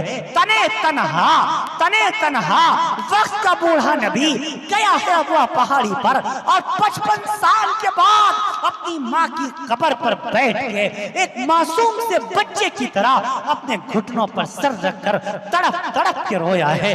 पीछे से सहाबा गए, या रसूलुल्लाह ये कौन है? मेरे नबी ने फरमाया, आए मेरे सहाबा, ये मेरी माँ है जो आज से 55 साल पहले मुझे छोड़ के चली गई थी। आज मेरी माँ याद आ रही है। आए बंगाल के अच्छे मुसलमानों, 55 साल के बाद वक्त के बूढ़े नबी ने अपनी माँ की कब्र पे रोके तुम्हें ये पैगाम दिया है, हमें ये पैगाम दिया है। आए मुसलमानों, माएँ भुलाने वाली चीज नहीं है, माओ को भुलाया नहीं जाता, बाप को भुलाया नहीं जाता। मेरे नबी नबी ने फरमाया, ऐ जाबिर देख, तेरी माँ तुझसे नाराज न रहे, फ़इन्नल जन्नत इंद रिजलिहा, तेरे माँ के कदमों तले जन्नत है, तेरी माँ के कदमों तले जन्नत है, बाप जन्नत का दरवाजा है। हाँ हाँ, मैं भी सोचता हूँ काश मेरे पास मेरी माँ होती, मैं भी इमाम शाफई की तरह अपनी माँ की खिदमत करता, लेकिन मैं इस नेमत से महरूम हो चुका हूँ। इमाम शाफई को देखो, इतना बड़ा वक्त का फकीह है, वक्त का मुहद्दिस है, फिक़ह का इमाम है, लाखों हदीसों का हाफिज है, सारा दिन पढ़ता पर अल्लाह के कुरान और नबी की हदीसों से इस्तेमाल किया करता है, लेकिन शाम को जब अपने घर आता है, हाँ हाँ, अपनी बूढ़ी माँ के हुजरे में आता है और माँ के करीब आकर के बूढ़े माँ के तलवों को दबाना शुरू करता है। इमाम शाफई की माँ कहने लगी, ऐ बेटा शाफई, तू वक्त का इमाम है, वक्त का फकीह है, लाखों हदीसों का हाफिज है, सारी दुनिया तेरी इज्जत और एहतराम करती है। ऐ मेरे बेटे, तू अपनी बूढ़ी माँ के गुनहगार पैरों को हाथ लगाता है, तू क्यों मुझको गुनहगार बनाता है? इमाम शाफई फरमाने लगे, अम्मा, मैंने वक्त के नबी की जुबान से सुना है, हाँ हाँ, मुस्तकी हदीस पहुंची है, फ़इन्नल जन्नत इंद रिजलिहा, माँ के कदमों तले जन्नत है। अम्मा, इस नेमत से मुझे महरूम न कर। माँ ऊँघने लग गई, सोने लग गई। इमाम शाफई तलवे दबा रहे हैं, अचानक जज्बाती हो गए, अपने चेहरे को नीचे ले गए और इमाम शाफई ने अपनी माँ के तलवों को अपने इन होठों से चूम लिया। माँ की आंख खुल गई, भड़क गई। शाफई क्या कहता है, वो मुबारक होठ जिससे तू अल्लाह का कुरान पढ़ता है, नबी की हदीस पढ़ता है, जिससे फिक़ह के मसले पढ़ता है, उससे मुझ गुनहगार बुढ़िया के तलवे चूमता है। शाफई की आंखों में आंसू आए, फरमाया, अम्मा जान, मैं तुम्हें क्या बताऊं, जब मैं तो जज्बाती हो गया, जब मैंने आपके तलवों को चूमा, जब मैंने आपके तलवों को बोसा दिया, मुझे ऐसा महसूस हुआ जैसे मैंने जन्नत के दरवाजे को चूम लिया। हाँ, ये बड़े बड़ों की बातें हैं। माओ की खिदमत करो। अम्मा चली गई, मिलेगी नहीं दोबारा। अब्बा चला गया, मिलेगा नहीं दोबारा। हाँ, मैं भी सोचता हूँ काश मेरे होते। मैं एक अजीब बात करने लगा हूँ। मेरी माँ जब मौजूद थी, आज से 1.5 साल पहले, पिछले साल 1.5 साल होने को है, 12 जून 2022 मेरी माँ दुनिया से चली गई। पीर का दिन, रात 11:15 बजे रात में मेरी माँ दुनिया से रुखसत हुई। मेरे वालिद का इंतकाल 10 अप्रैल 2013 को हुआ था, बरोज बुध, रात 1:25 पे, और उनके 10 साल के बाद मेरी माँ दुनिया से रुखसत हो गई। मैं अर्ज कर दूं, जब मेरी माँ जिंदा थी, मैं जब भी कहीं जाता, बाहरी सूबों पे जाता या बैरून ममालिक जाता, अगर मदरसे में होता तो वहाँ से फ़ोन करता, अम्मी जान फला जगह जा रहा हूँ, आप मेरे लिए दुआ फरमा दीजिएगा। अगर घर होता तो माँ से दुआ लेता, माँ सर पर शफ़क़त से हाथ रखा करती। अजीज़ों, एक बार का वाक़या मुझे याद आया। मैं घर में था, मैं सफ़र पे निकलने वाला था। मैं मुर्शिदाबाद, आप ही के मगरिब बंगाल मुर्शिदाबाद आना था मुझे। बार मैं मेरी अहलिया मोहतरमा भी मौजूद थी, मेरी एक बेटी है 4 साल की, वो भी मौजूद थी, मेरा बेटा तकरीबन 7 साल का हो रहा है, वो भी मौजूद था, मेरी माँ भी मौजूद है। मैंने कहा, मैं मुर्शिदाबाद जा रहा हूँ। मेरी बीवी मेरे करीब आई, मेरी बेगम मेरे करीब आई, कहने लगी, आप मगरिब बंगाल जा रहे हैं, पश्चिम बंगाल जा रहे हैं, आप मुर्शिदाबाद जा रहे हैं, ऐसा कीजिएगा वहाँ से तोहफे के तौर पर मेरे लिए सूट ले आइएगा। मेरी बेटी करीब आई, अब्बू जान मेरे लिए फ्राक ले आइएगा। मेरा बेटा मेरे करीब आया, अब्बू जान आप मेरे लिए खिलौने ले आइएगा। मेरी माँ खड़ी मुझे देख रही थी। मैंने अपनी माँ से पूछा, अम्मी जान, बीवी ने तो सूट की फरमाइश कर दी, बेटी ने तो फ्राक की फरमाइश कर दी, बेटे ने तो खिलौने की फरमाइश कर दी, अम्मी जान आपके लिए क्या लेकर के आऊं, अम्मा जान आपके लिए क्या लेकर के आऊं। मेरी माँ ने कोई जवाब न दिया। मेरी माँ का चेहरा यूं आसमान की तरफ उठा, उसकी आंखों में आंसू आए। हाँ हाँ, पता नहीं क्या रब से कहने लगी, मैं तो तसव्वुरात का इंसान हूँ, ख्यालात का आदमी हूँ। मैंने तसव्वुर में माँ से पूछा, अम्मा तो क्या कह रही है, तो क्या उनकी चीज की फरमाइश कर रही है। तसव्वुर में मेरी माँ ने जवाब दे दिया। मेरी माँ ने शायद ये कहा होगा, अल्लाह इसकी बीवी को तो सूट चाहिए, इसकी बेटी को तो फराक चाहिए, इसके बेटे को तो खिलौना चाहिए, लेकिन अल्लाह मुझे कुछ नहीं चाहिए, मुझे तो मेरा बेटा ही वापस चाहिए। अल्लाह मेरे बेटे को वापस ले आना, मेरे बेटे को सलामती के साथ वापस ले आना।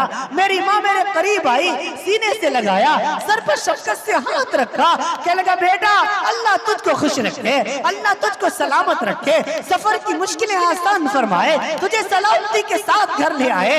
अजीजों अब सब मौजूद है, लेकिन ये दुआ देने वाली माँ अब मेरे पास मौजूद नहीं है, दुआ करने वाला बाप मेरे पास मौजूद नहीं है। आपके मौजूद है, कदर करो। जब वापस घर जाता हूँ अजीजों, हकीकत यही है, बुरा मत मानना, बीवी की नजरें तो जेब पर होती हैं, लेकिन माँ की नजरें भूखे पेट पर हुआ करती हैं।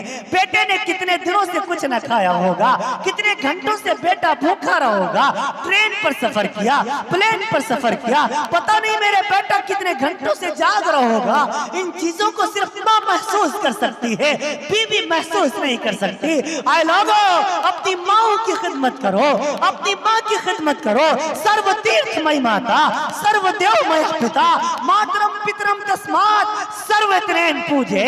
फरमाया तमाम तीर्थों से ज्यादा पवित्र स्थान तेरे माता जी के चरण है।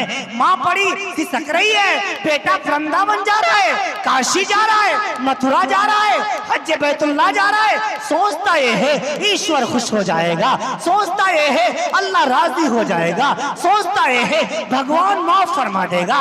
नहीं नहीं नहीं, सर्व तीर्थमय माता, तमाम तीर्थों से ज्यादा पवित्र स्थान तेरे माता जी के चरण है। सर्वदेवमय पिता, तमाम देवताओं से बढ़कर तुझ पर तेरे बाप का हक है, तुझ पर तेरे पिता का हक है। मातरम पितरम तस्मात् सर्वत्रेन पूजे। अपने माँ बाप की सेवा कर ले, अपने माता पिता की सेवा कर ले। गोया तूने तमाम देवताओं को प्रसन्न कर लिया, तमाम देवताओं को खुश कर लिया। आए लोगों, माँ की खिदमत करो। माँ का हक कभी अदा नहीं कर सकते, बाप का हक कभी अदा नहीं कर सकते। मेरे नबी से पूछा गया, या रसूलुल्लाह, मैं मुझ पर सबसे ज्यादा हक किसका, दुनिया में मुझ पर सबसे ज्यादा किसका हक? मेरे नबी ने फरमाया उम्मी का, तेरी माँ का। या रसूलुल्लाह उसके बाद का उम्मी का, तेरी माँ का। या रसूलुल्लाह उसके बाद का उम्मी का, तेरी माँ का। चौथी मर्तबा फिर पूछा, या रसूलुल्लाह उसके बाद? फरमाया अबू का, तेरे बाप का। 3 मर्तबा माँ का नाम लिया, चौथी मर्तबा बाप का नाम लिया। पूछने वाले ने पूछ लिया, या रसूलुल्लाह माँ का मकाम 3 मर्तबा ज्यादा क्यों, अब्बा का चौथी मर्तबा नाम क्यों लिया? अल्लाह के रसूल, प्यारे रसूल ने फरमाया, ऐ मेरे सहाबी, मैं तुम्हें बताऊं, कुछ मराहिल ऐसे हैं जिसमें माँ बेचारी अकेली झेलती है, अब्बा का कोई रोल नहीं होता। ये हमल की सोबत है, माँ अकेली बर्दाश्त करती है। ये माँ है जिसने 9 महीने पेट में रखा है। कोई ताकतवर मर्द पूरे तौर पर आपके मगरिबी बंगाल में है, कोई ताकतवर मर्द आपके डिस्ट्रिक्ट मिदनापुर में जो 2 किलो का पत्थर अपने पेट पर 9 महीने बांध के दिखाए? अरे 2 किलो तो दूर की बात, 9 महीने तो दूर की बात, कोई 2 महीने नहीं बांध सकता, 2 महीने भी दूर की बात, कोई 2 दिन नहीं बांध सकता। बेचारी माँ को देखो, 9 महीने ये हमल का बोझ उठाए उठाए फिरती है। कुरान कहता है वहनन अला वहनु, बोझ पर बोझ उठाती है तेरी माँ, बोझ पर बोझ उठाती है तेरी माँ। अब्बा तो पड़ा सोया हुआ है, ये बेचारी हमल की सोबतें बर्दाश्त कर रही है। डॉक्टर पेट में दर्द हो रहा है, डॉक्टर के पास चेकअप कराने को पहुंची, डॉक्टर ने कह दिया तुझे ये चीज नहीं खानी है, तेरे बेटे को नुकसान पहुंचेगा। माँ की वो चीज फेवरेट थी, लेकिन माँ ने वो चीज खाना छोड़ दिया, वो चीज खाना तर्क कर दिया। डॉक्टर ने कह दिया तुझे इस करवट नहीं लेटना है, माँ ने उस करवट लेटना छोड़ दिया। हाँ हाँ, ये पापा तो पड़ा सोया हुआ है, बेचारी के पेट में दर्द हो रहा है, आंगन में टहलती है, करवटें बदलती है, बेचैनी का आलम है, कभी छत पे जाती है, कभी चांद को देखती है, कभी तारों से बातें करती है। कुरान कहता है वहनन अला वहनु, बोझ पर बोझ उठाती है तेरी माँ। फिर जब बच्चा पैदा हो गया, यही माँ 2 साल तक अपना खून दूध की शक्ल में पिलाती है। फिर यही माँ चलना सिखाती है, यही माँ बोलना सिखाती है, यही माँ तमीज सिखाती है, बचपन में हमारी गलाजत और गंदगियां साफ करती है। बताओ, यही माँ जब बूढ़ी हो गई, यही माँ जब कमजोर हो गई, यही बाप जब बूढ़ा हो गया, यही बाप जब कमजोर हो गया, तो यही बाप हमें अच्छा नहीं लगता, यही माँ हमें अच्छा नहीं लगती, यही माँ हमें अच्छी नहीं लगती। क्या हो गया नौजवानों को?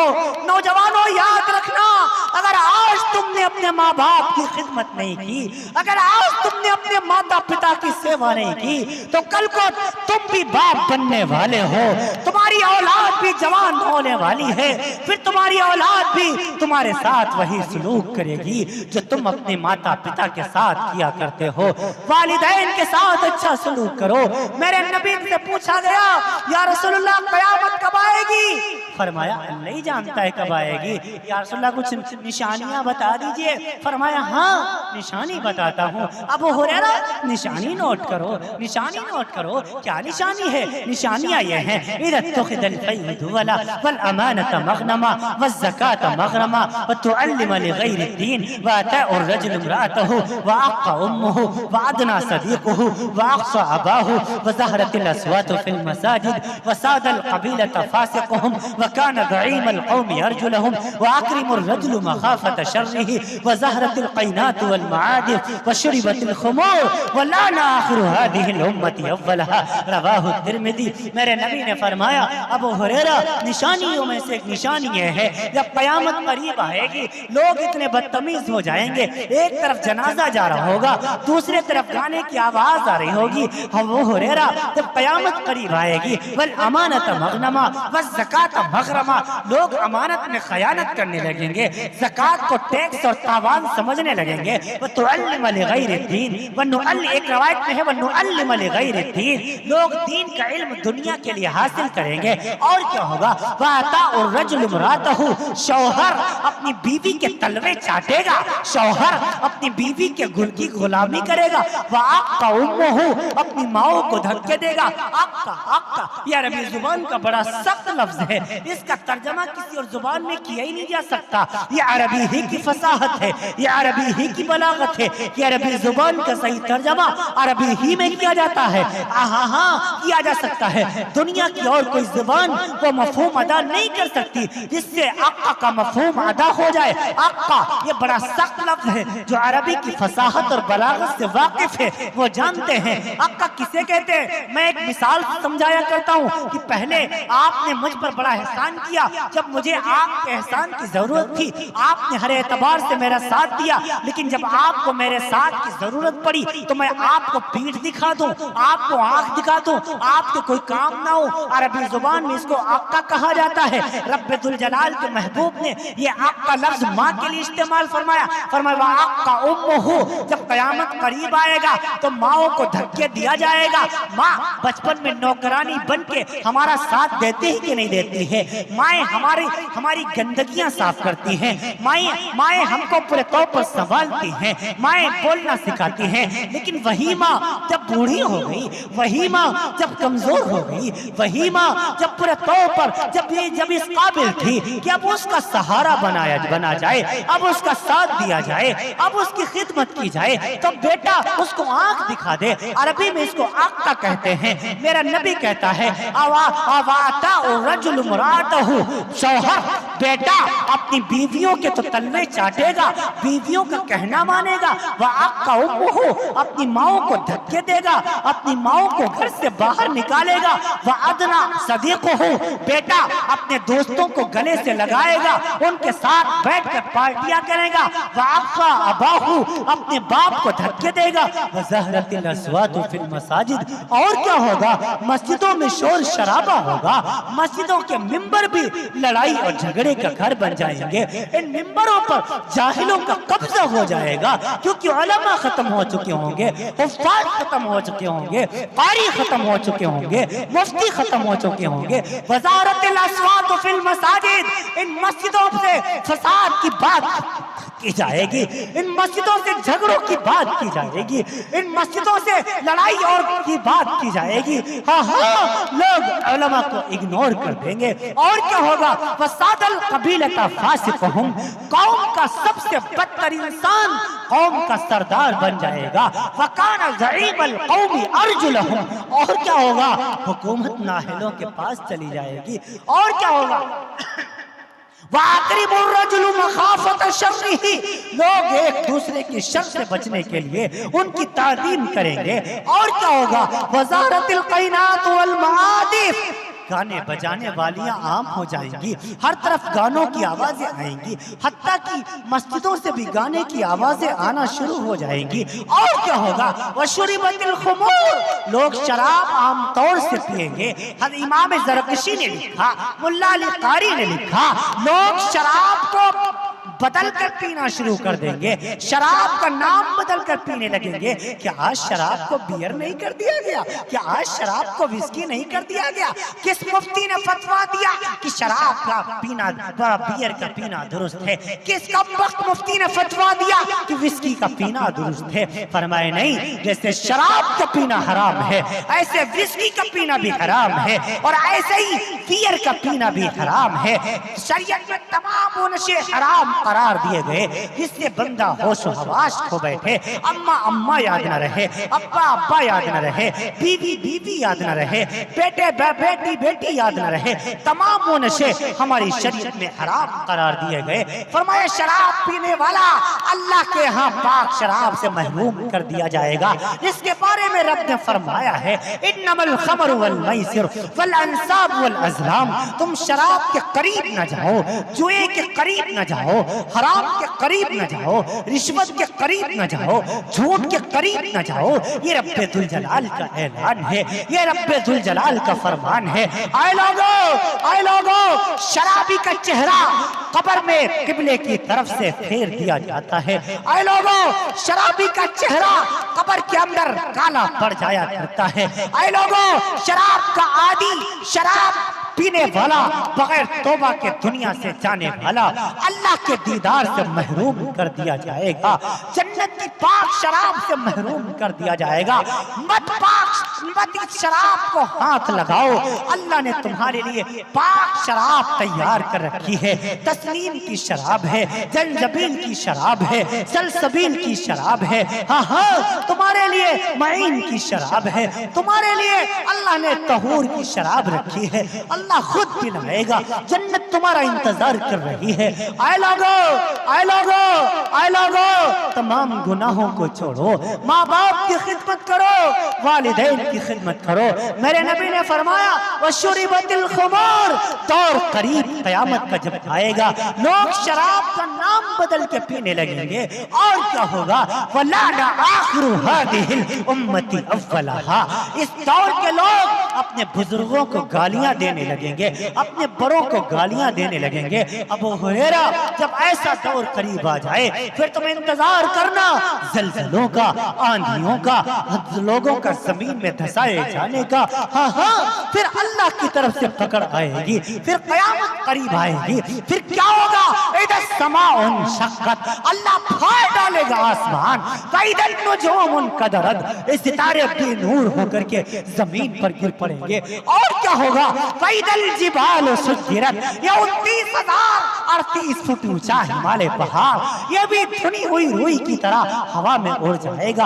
और क्या होगा?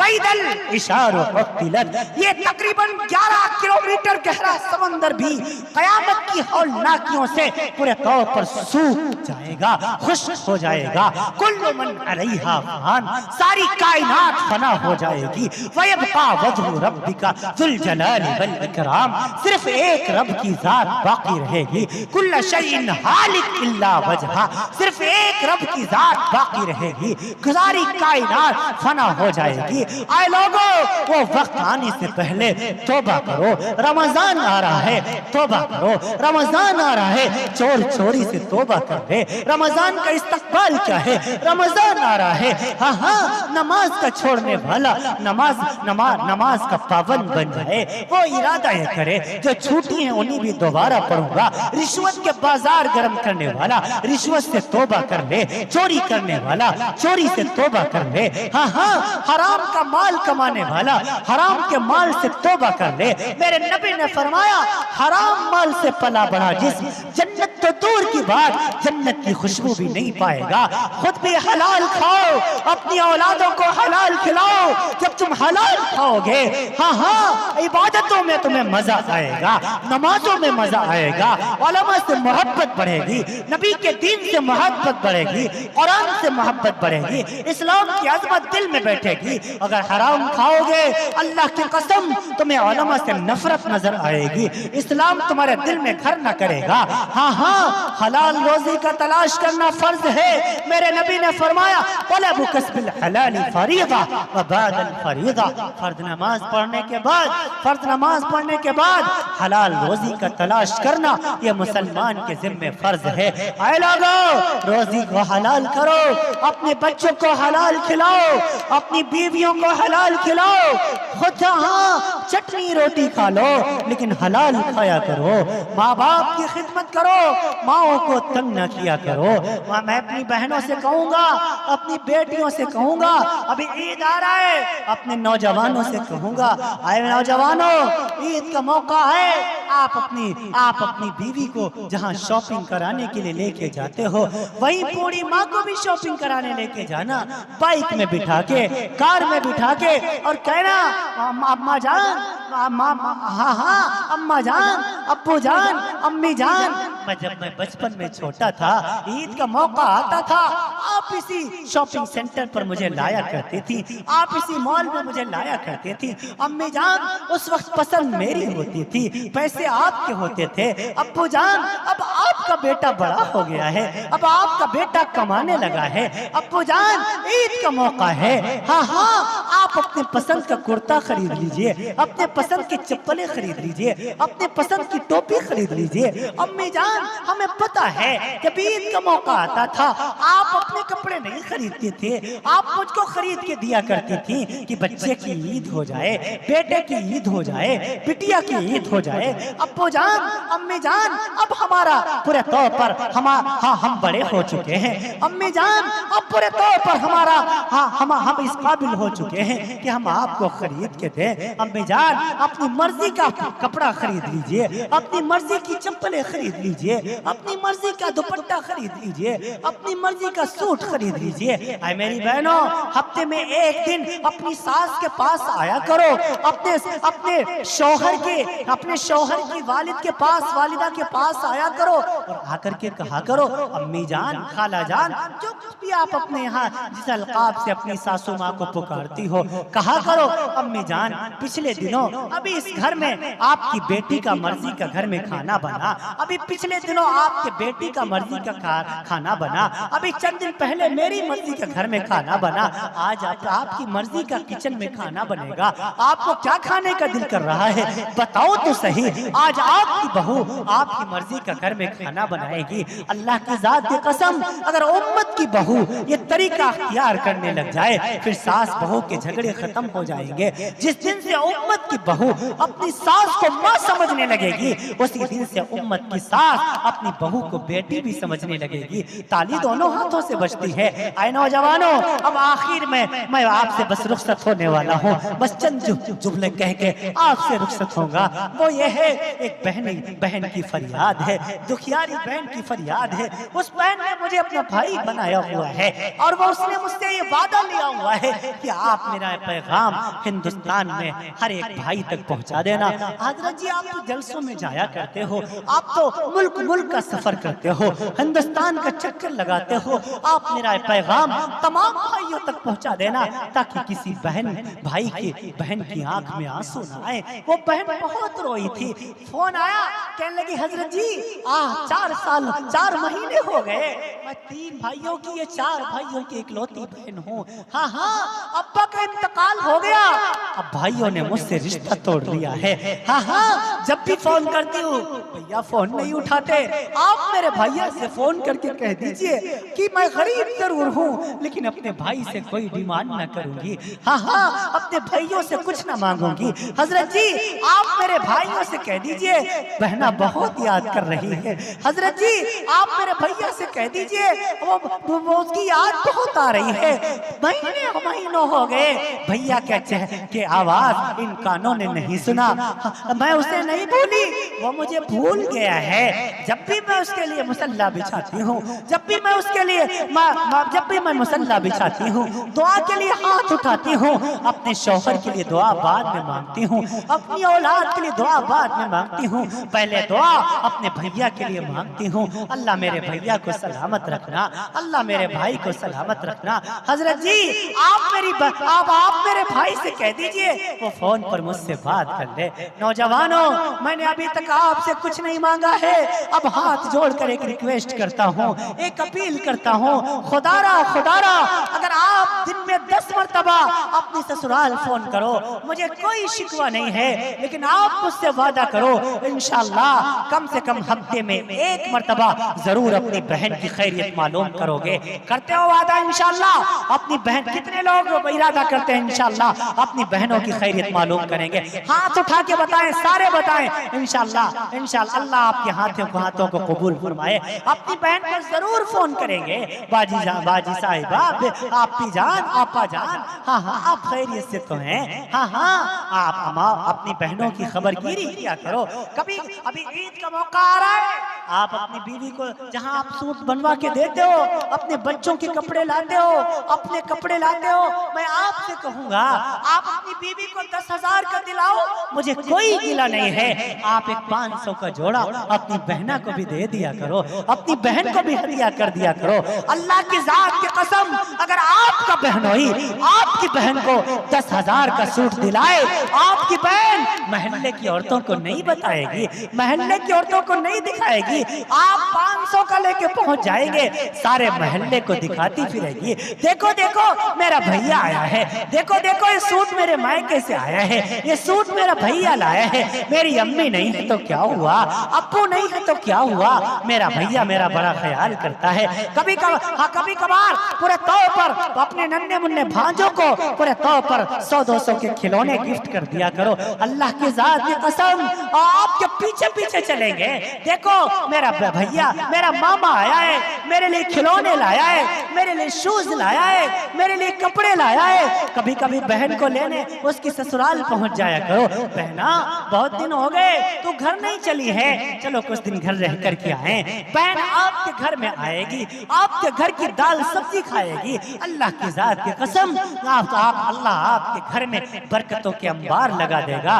कभी कभी थोड़ा सा वक्त निकाल कर बहन के साथ दस्तरखान पर बैठकर खाने खा लिया करो, कभी कभी बहन के साथ बैठ कर के बातें कर लिया करो, कभी कभी लुकमा उठा करके बहन के मुंह में रख दिया करो, कभी कभी बहन का हाथ का लुकमा अपने मुंह में रख लिया करो और कहा करो बहना मुझे याद है जब बचपन में मैं छोटा था तो यूं ही लुकमे बना बना के मुझे खिलाया करती थी। बहना आज मैं बड़ा हो गया तो क्या हुआ, तू बूढ़ी हो गई तो क्या हुआ, है तो आज भी भाई बहन है, तो आज भी एक ही घर आंगन में पले बढ़े, एक ही माँ के गोद में खेले हुए, एक ही गलियों में जिंदगी गुजारे हुए। आए मेरी बहना मैं तेरी प्यार को तेरी मोहब्बतों को कभी नहीं भुलाऊंगा। मेरे नबी ने फरमाया अगर रब ने किसी को 3 बहनें दी हो, उनकी खिदमत करता हो, उनको पढ़ाए लिखाए, जब बालिग हो जाएं अच्छे दीनदार घराने में उनकी शादी कर दे और शादी के बाद भी उन पर खर्च करता रहे, मेरे नबी ने फरमाया अल्लाह उस भाई से इतना खुश हो जाता है कि बगैर हिसाब के जन्नत अता फरमा देगा। सुभान अल्लाह। फरमाया 2 बहनों की खिदमत करने वाला भी जन्नती है, 1 बहन की खिदमत करने वाला भी जन्नती है, 3 बेटियों की परवरिश करने वाला भी जन्नती है, 2 बेटियों की परवरिश करने वाला भी जन्नती है, 1 बेटी की परवरिश करने वाला भी जन्नती है।